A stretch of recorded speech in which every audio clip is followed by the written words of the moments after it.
એક પેટીમાં 5 લાલ લખોટીઓ, 8 સફેદ લખોટીઓ અને 4 લીલી લખોટીઓ છે. પેલા જેટલી આપી એને ટોટલ કરી લ્યો તો ટોટલ લખોટી કેટલી થશે? ટોટલ પરિણામ 5 લાલ 8 સફેદ એટલે 8 ને 5 13 ને 4 17 લખોટી થાય. ચાલો ટોટલ મળી ગયા.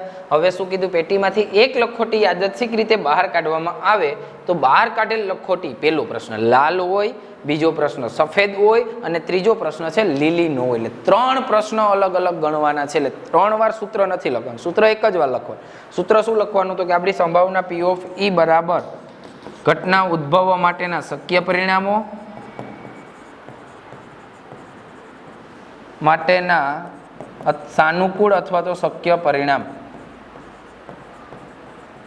નીચે લખવાનું કુલ પરિણામ. આ સૂત્ર એકવાર લખવાનું.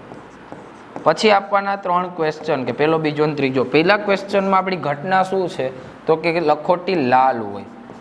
તો લાલ લખોટી કેટલી હોય? તો કે 5.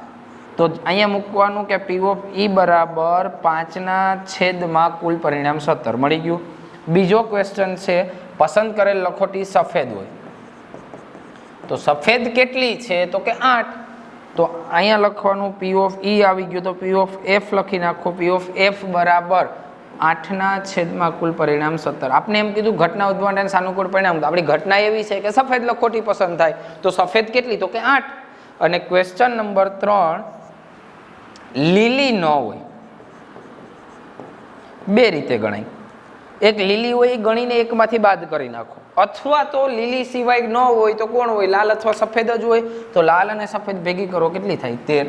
તો અહીંયા આવશે P ઓફ G બરાબર 13/17. થઈ ગયા ત્રણેય ક્વેશ્ચન.